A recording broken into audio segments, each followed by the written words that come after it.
नमस्कार दोस्तों, मैं जयंत पारिक स्वागत करता हूं आपका जीके बाई डीके चैनल पर। और दोस्तों, आज जो हम पढ़ने जा रहे हैं बहुत ही महत्वपूर्ण टॉपिक और इतना इंटरेस्टिंग टॉपिक कि इसको पढ़ने के बाद हमें जो नॉलेज मिलेगा उसके साथ साथ एक कहानी की भी रचना भी समझ में आएगी कि किस प्रकार भारत का संविधान बना। और इंपॉर्टेंस इतनी इस टॉपिक की कि एक क्वेश्चन पक्का कंपटीशन में लेकर के आएगा। और हार्ड, निश्चित रूप से मैं कहूंगा हार्ड भी है, क्योंकि इसमें फैक्ट खूब है और वो फैक्ट याद कराने का काम मेरा है। लेकिन अब बात यह है कि एंड तक आपको देखना ही पड़ेगा। अगर आप इसको एंड तक देखते हैं तो निश्चित रूप से मैं गारंटी देता हूं कि आपको ये टॉपिक पूरी तरह से याद होगा और ये एक नंबर आज आपका कन्फर्मली तैयार हो जाएगा। चलते हैं टॉपिक की तरफ। टॉपिक है संविधान सभा। अब संविधान सभा पढ़ने को तो आपको बहुत जगह मिल जाएगा, लेकिन मैं कह रहा हूं कि आपको मैं याद करा दूंगा, क्योंकि इसमें फैक्ट है और फैक्ट ही एग्जाम में पूछ जाते हैं, इसलिए इसको अच्छे से देखिएगा। सबसे पहला फैक्ट तो यही है क्या कि संविधान सभा का पहला विचार कब आया? तो 1924 में आया, स्वराज पार्टी के तहत आया। और मोतीलाल नेहरू जो है वो इस पार्टी को बनाने वाले थे, इसके संरक्षक थे और इनके दिमाग में पहली बार आया। तो ध्यान रखिए कि संविधान सभा एक महत्वपूर्ण चीज थी, क्योंकि संविधान बना किससे? संविधान सभा से। इंपॉर्टेंस ही थी और इसलिए 24 घंटे भारतीयों के दिमाग में ही चलती थी क्या? संविधान सभा। और संविधान का निर्माण कैसे करना है, इन सब के बारे में विचार चला करते थे। इसलिए 24 घंटे चलते थे, इसका मतलब 1924। और ये हमारे लिए मोती से कम नहीं था संविधान, इसलिए मोतीलाल नेहरू के विचार स्वराज पार्टी चाहिए। क्या था? हमें स्वराज चाहिए था। तो स्वराज पार्टी जो 1924 के अंदर बनी थी और उसी के विचारों के द्वारा हमें क्या, उसी के विचार ये थे, उसके आधारभूत अवधारणा ये थी कि हमारा क्या होना चाहिए, संविधान होना चाहिए। तो वहीं से संविधान सभा के पहले विचार भारतीयों के मन में आया। लेकिन अब प्रश्न ये उठता है कि क्या भारतीयों के मन में विचार आ जाने मात्र से काम हो गया? क्या उनके मन में विचार आया और उनके विचार आते ही जो है हमने ये कह दिया कि संविधान बन गया? नहीं, बिल्कुल नहीं दोस्तों। उसके लिए एक मिशन आया भारत, और वो मिशन किसने भेजा? वो भेजा अंग्रेजों ने। और क्यों भेजा? इस संविधान निर्माण के लिए, या ये कहें कि संविधान सभा की स्थापना के लिए। तो उस मिशन का नाम था कैबिनेट मिशन। ये 15 फरवरी 1946 को भारत ब्रिटेन से शुरू होता है। 15 फरवरी 1946 को वहां से शुरू होता है। और पहुंचता कब है ये भारत पहुंचता है 15 फरवरी से शुरू होकर के और मार्च पहुंचता है। और 24 मार्च को यहां पर ये पहुंच जाता है। कहां? भारत। तो 24 मार्च 1946 को जो है ये भारत पहुंच जाता है। अब याद कैसे रखना है कि मिड फरवरी यानी आधी फरवरी जो थी, या ऐसे याद रख सकते हैं कि 1-5 मतलब अकेली पंचायती करते हुए वहां से रवाना हुए। वो कौन? कैबिनेट मिशन के लोग अकेले थे, 3 आदमी थे, ठीक है, वो अकेले थे अपने आप में, 3 के अलावा कोई नहीं था इनके पास। और वो आपस में पंचायती करते हुए 5 बातें करते हुए वहां से शुरू हुई। तो 1, 5 और 15 और फरवरी के अंदर वो वहां से रवाना होते हैं, ठीक है, सर्दियों में। और सर्दी के एंडिंग तक वो कहां पहुंच जाते हैं? भारत पहुंच जाते हैं, क्योंकि उनको मालूम था कि वहां गर्मी पड़ा करती है। तो उससे पहले ही वो वहां पर पहुंच गए। तो 24 घंटे में वो भारत पहुंच गए। ऐसे आप इसको याद रख सकते हैं। दोनों सन बहुत ही महत्वपूर्ण है, दोनों तारीख, इसलिए तारीख को याद रखना ही पड़ेगा आपको। 15 फरवरी 1946 से शुरू हुए और 24 मार्च 1946 को ये भारत पहुंच गए। अच्छा, तो इसमें कौन थे? वो कौन से लोग थे जो इसके तहत आए? तो बड़े महत्वपूर्ण ये प्रश्न भी अगला जो बताने जा रहा हूं, ये भी बहुत महत्वपूर्ण, एग्जाम में खूब पूछाता है। एक एक शब्द इंपॉर्टेंट है दोस्तों, एक एक चीज प्रश्न के रूप में है। और लास्ट तक जरूर देखिएगा, क्योंकि अगर ये छोड़ दिया तो निश्चित रूप से कहीं से ही प्रश्न पूछा सकता है। इसमें मैं कह रहा हूं आपको हर चीज प्रश्न होगी, ये पक्का मान के चलो आप। तो अब कैबिनेट मिशन में लोग कौन कौन से थे? तो 3 महत्वपूर्ण व्यक्ति थे। एक लॉरेंस, पैथिक लॉरेंस जो थे, ठीक है, और लॉरेंस यानी शेर, पहले तो ये याद रखिएगा, ये उस समय भारत सचिव थे। शेर जो है वो क्या करता है कि जेंडर को फोड़ देता है। शेर जेंडर फोड़ता है। जेंडर जैसे महिला पुरुष, ठीक है, तो इनमें कोई भेदभाव नहीं करता। शेर के सामने तो शिकार दिखना चाहिए, ठीक है, वो उसे फोड़ेगा। तो यहां ये याद रखना है कि लॉरेंस यानी लोइन, और लोइन क्या करता है? जेंडर फोड़ता है। तो अलेक्जेंडर, एवी अलेक्जेंडर नाम था इनका पूरा, लेकिन आप अलेक्जेंडर याद रख लीजिएगा। और तीसरा जो नाम आपको ध्यान रखना है वो है कि फोड़ते थे मतलब फोर्ड, ठीक है। तो 3 नाम आपको याद रखना है, फोर्ड, जेंडर और लॉरेंस। ठीक, ज्यादा दिमाग नहीं लगाना है, 3 नाम याद रखना बस आप। हालांकि इनके पूरे नाम जैसे मैंने बताया एवी अलेक्जेंडर इनका पूरा नाम है, लेकिन आपको नहीं याद रखना, आपको जेंडर काफी है। हो गया, ऑप्शन देख के उत्तर देना अपने को। ठीक, तो लॉरेंस, जेंडर और फोर्ड। अब देखिए, सबसे पहले जो लॉरेंस जो हैं ये तो थे भारत सचिव, ये तो क्या थे, भारत सचिव। और दूसरे जो व्यक्ति सचिव जानते हैं, सेक्रेटरी भारत सचिव जो उस समय बनते थे। ठीक है, ये बात मैंने पहले बताया था आपको, ये उस समय भारत सचिव थे। दूसरी चीज एवी अलेक्जेंडर। अलेक्जेंडर की अगर हम बात करें तो अलेक्जेंडर उस समय नौसेना के अध्यक्ष थे। नौसेना, तो नौसेना से लिए गए, क्योंकि नौसेना के माध्यम से ही भारत पर अधिकांश नियंत्रण किया था किसने, अंग्रेजों ने, इसलिए नौसेना का प्रमुख भी आया। और तीसरा व्यक्ति फोर्ड आया, चूंकि अंग्रेज यहां व्यापार करने आए थे इसलिए ट्रेड अध्यक्ष था, वहां के व्यापारियों का अध्यक्ष था, ट्रेड यूनियन का अध्यक्ष। ठीक है, तो ट्रेड अध्यक्ष के रूप में आप इसे ध्यान रख सकते हैं। ठीक है, ये 3 नाम आपको ध्यान रखने हैं। कौन कौन से थे, भारत सचिव पैट्रिक लॉरेंस, अलेक्जेंडर, एवी अलेक्जेंडर नाम है इनका, ये थे भारत नौसेना के प्रमुख, और फोर्ड जो हैं वो थे ट्रेड यूनियन के अध्यक्ष, ट्रेड अध्यक्ष थे, व्यापारियों के प्रमुख अध्यक्ष थे। तो इस प्रकार से 3 व्यक्ति भारत पहुंचते हैं और इन तीनों को संयुक्त रूप से क्या कहा जाता है, कैबिनेट मिशन के रूप में जाना जाता है। अच्छा, ये आ गए, आने के बाद इन्होंने किया क्या, इनका काम क्या था। ठीक है, तो इन तीनों ने जब यहां आकर के जब कार्य की बात आती है तो कार्य बड़ा ही महत्वपूर्ण था इनके लिए, और वो था संविधान का निर्माण करना।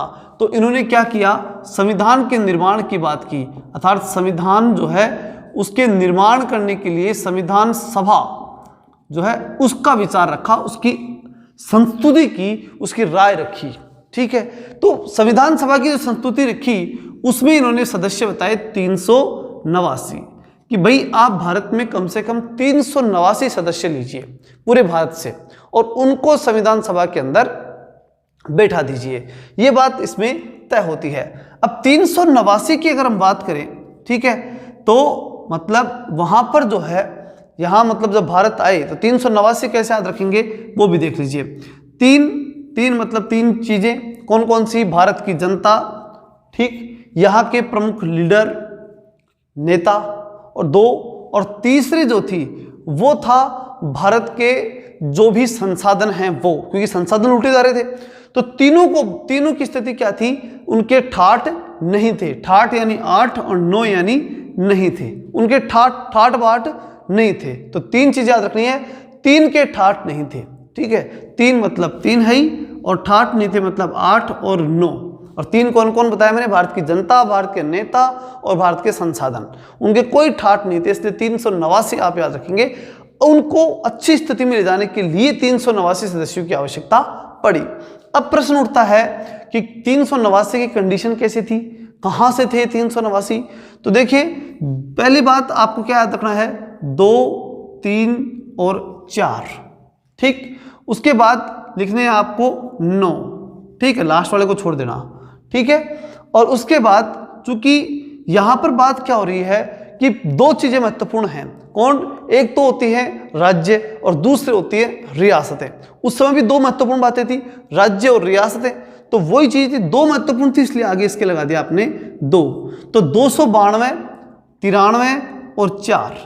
ठीक है, ये फैक्ट है, बहुत महत्वपूर्ण है, इनको जैसे बता रहा हूं वैसे के वैसे आप याद कर लीजिएगा। चलते हैं 292 सदस्यों की अगर हम बात करें तो 292 कहां से थे, 292 सदस्य थे कहां से आए थे। तो देखिए 292 सदस्य थे ब्रिटिश प्रांतों से, ब्रिटिश प्रांत।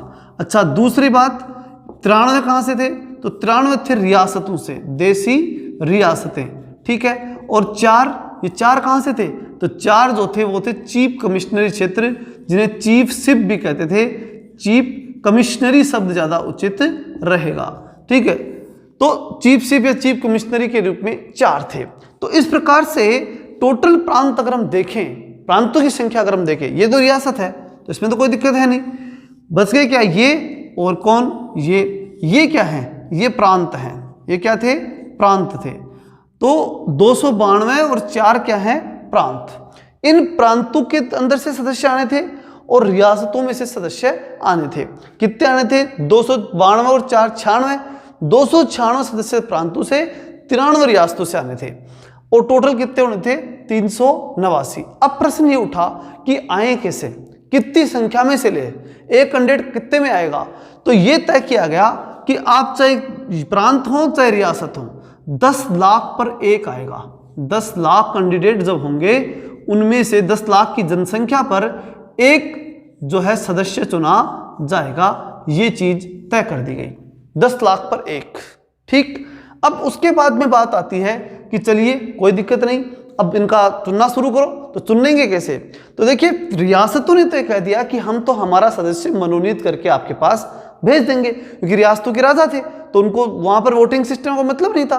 तो इन्होंने तो वोटिंग को कर दिया कैंसिल। इन्होंने तो कह दिया कि ठीक है आपको एक आदमी चाहिए, हमारी तरफ से मिल जाएगा, खत्म हो गई बात। अब रह गए कौन? 92 और 4 यानी 296 जो प्रांत थे, इन प्रांतों में अब क्या होनी थी? वोटिंग, ठीक है। 296 स्थानों पर वोट होने थे। अब कहां? प्रांतों में। अब प्रांतों के अंदर एक बात थी, आपको अच्छी तरह से बताया हुआ है, 1909 के अधिनियम के बाद प्रांत जो ये सांप्रदायिक निर्वाचन जो है वो शुरू हो गया था। 9 में चला, 19 में फिर उसका विस्तार हुआ, 35 में और अधिक विस्तार हुआ। तो निश्चित रूप से ये तो नहीं हो सकता कि उसके बाद में अंग्रेज उस सांप्रदायिक विस्तार को, सांप्रदायिक निर्वाचन के विस्तार को बंद कर देंगे, ये तो संभव नहीं है। उनकी सोच तो थी, तो इसलिए उन्होंने क्या किया कि सांप्रदायिक निर्वाचन को यहां पर भी लागू करने की कोशिश की। जैसे ये सब निर्वाचन लगा तो अंग्रेजों ने कह दिया रुको भाई, वो सांप्रदायिक निर्वाचन है ना हमारा, वो यहां हम अप्लाई करेंगे, ठीक है। ये चीज उनके दिमाग में थी, तो यहां पर वो हुआ। तो कैसे हुआ? देखिए सबसे पहली बात मुस्लिम, दूसरे सिख, मुस्लिम के बाद में सिख सदस्य, और तीसरे जो लिए गए वो बच गए, वो क्या हैं? सामान्य। इस प्रकार 3 भागों के अंदर इन्हें बांट दिया गया, मुस्लिम, सिख और सामान्य के अंदर इसे बांटा गया। अब क्या है कि जैसे ही इसकी बात तय हुई कि कितने कितने लिए जाए, तो मुसलमानों ने कहा कि भाई ठीक है, हम हमारे साथ किसी को आने की जरूरत नहीं है, 7-9 हम अकेले ही खूब है, 7-9, ठीक है। ये सिर्फ याद कराने के दृष्टिकोण से, इसमें कोई अन्यथा लेने की आवश्यकता नहीं है। 7-9 हमें किसी के साथ की आवश्यकता नहीं है। तो 7-9 ये तो हो गए कितने, किस कौन? मुस्लिम। मुस्लिम सदस्य चुने जाएंगे प्रांतों में से। कितनी सीटों पर चुनाव होगा मुसलमानों का? 79 सीटों पे मुस्लिम ही आएंगे। फिर उसके बाद में सिख, तो सिखों ने अपनी चौकड़ी जमा ली। चौकड़ी जमा ली मतलब 4, वो भी बैठ गए अपने स्थान पर, भी हम भी अपने आ जाएंगे जो हैं फिक्स। उसके बाद में बच गए कितने? सामान्य।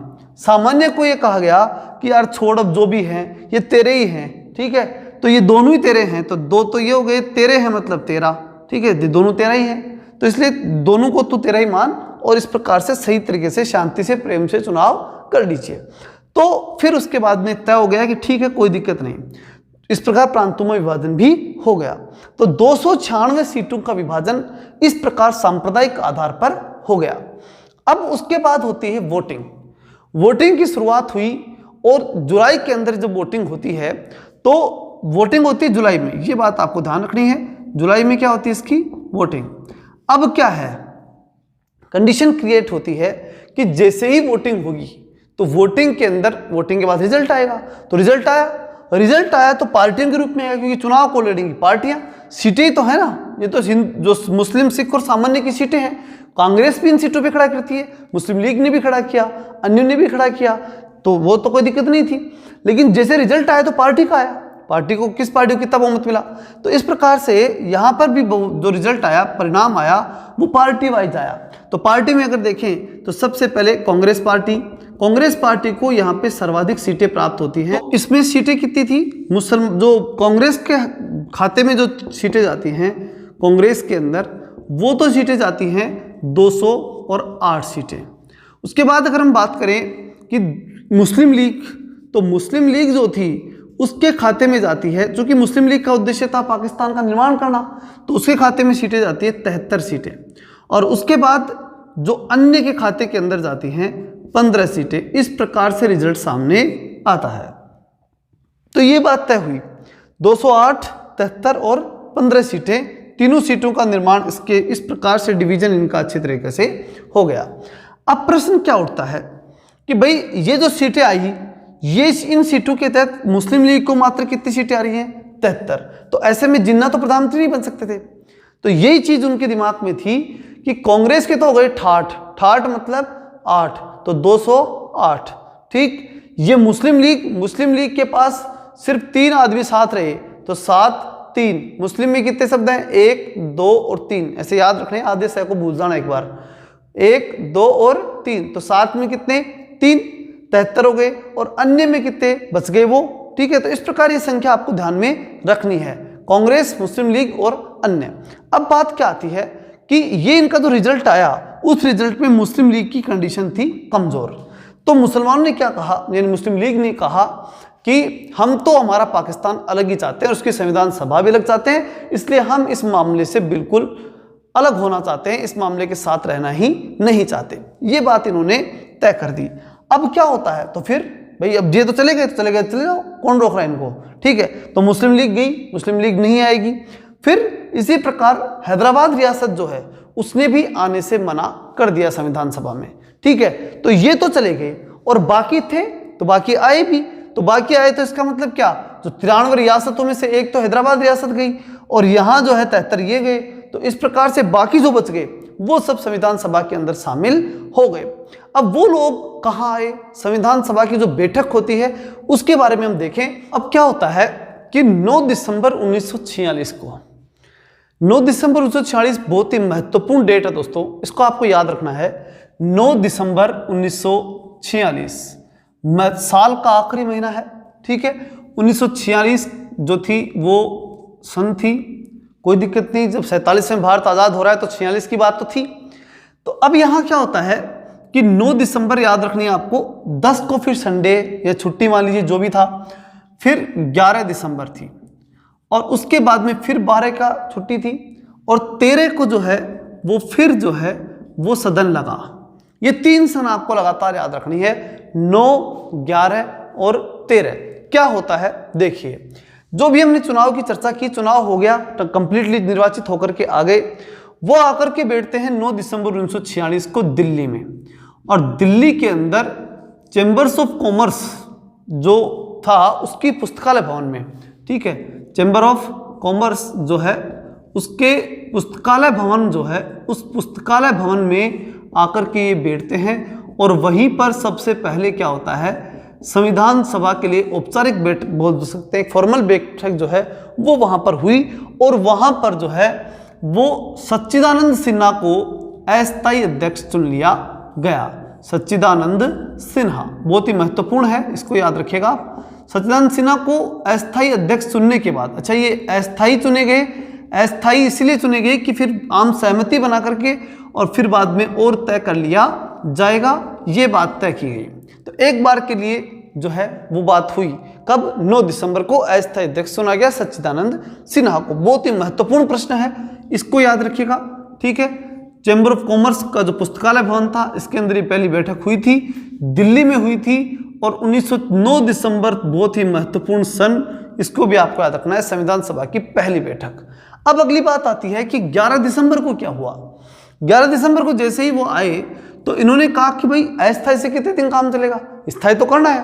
तो फिर स्थायी अध्यक्ष बनाया गया, और डॉक्टर राजेंद्र प्रसाद जो हैं वो क्या बनाए गए, स्थायी अध्यक्ष बना दिए गए।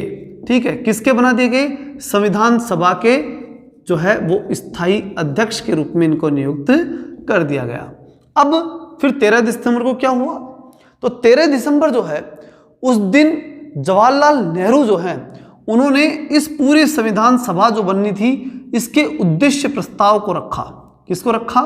उद्देश्य प्रस्ताव, मतलब किस उद्देश्य के लिए हमने संविधान सभा बनाई है, क्या उद्देश्य है, क्या टारगेट है। बहुत ही महत्वपूर्ण सन है, ध्यान रखिएगा।